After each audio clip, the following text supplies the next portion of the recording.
आर्थिक राजधानी मुंबई के गोरेगांव में नेस्को ड्रग पार्टी केस में अब एक चौंकाने वाला और नया मोड़ सामने आया है। इस केस के मुख्य आरोपियों में से एक आनंद पटेल के परिवार का क्रिमिनल इतिहास सामने आया है और पता चला है कि उसका पिता लखन पटेल कल्याण डोंबिवली इलाके का कुख्यात राशनिंग माफिया है। इसलिए कल्याण डोंबिवली में चर्चा है कि बेटा नंबरी बाप 10 नंबरी है। आनंद पटेल की गिरफ्तारी के बाद उसके मोहन हाइट्स इलाके में हलचल मच गई है। जो लोग पहले से ही उसके बेटे के ड्रग केस में शामिल होने से हैरान थे, अब उसके पिता के क्रिमिनल बैकग्राउंड से डबल शॉक में हैं। लखन पटेल के खिलाफ कल्याण और आसपास के इलाकों में कई पुलिस थानों में गंभीर अपराध दर्ज है। कल्याण डीसीपी अतुल झेंडे ने बताया कि लखन पटेल के मुख्य अपराध सरकारी राशन के अनाज की ब्लैक मार्केटिंग, धोखाधड़ी और तस्करी है और उस पर गरीबों का अनाज खुले बाजार में ऊंचे दामों पर बेचने के कई मामले दर्ज है।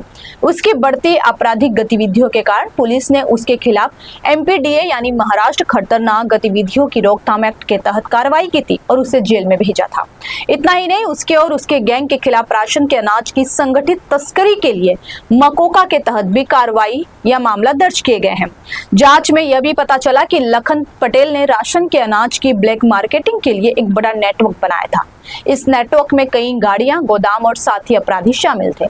इसके अलावा उस पर इंडियन पिनल कोड की धारा 420 और 406 के तहत एसेंशियल कमोडिटीज एक्ट का उल्लंघन करने, धोखाधड़ी करने और भरोसा तोड़ने और सरकारी अधिकारियों के काम में रुकावट डालने का भी आरोप है। एक्शन लेने गए सप्लाई डिपार्टमेंट के अधिकारियों को धमकाने के मामले भी सामने आए हैं। थाने क्राइम इन्वेस्टिगेशन डिपार्टमेंट और जोन 3 पुलिस ने समय समय पर अलग अलग जगहों पर उसके गोदामों पर रेड मारकर लाखों रुपए के चावल और गेहूं भी जब्त किए हैं। कोलसेवाड़ी, बाजारपेट और खड़कपाड़ा पुलिस थानों में उसके खिलाफ सबसे ज्यादा केस दर्ज है। इस बीच पुलिस ने नेस्को ड्रग्स पार्टी केस में गिरफ्तार हुए आनंद पटेल से पूछताछ में और भी चौंकाने वाली जानकारी सामने आने की संभावना जताई है। इस केस की जांच अभी तेजी से चल रही है और इससे जुड़े क्रिमिनल नेटवर्क के बढ़ने का पता चलने की संभावना है।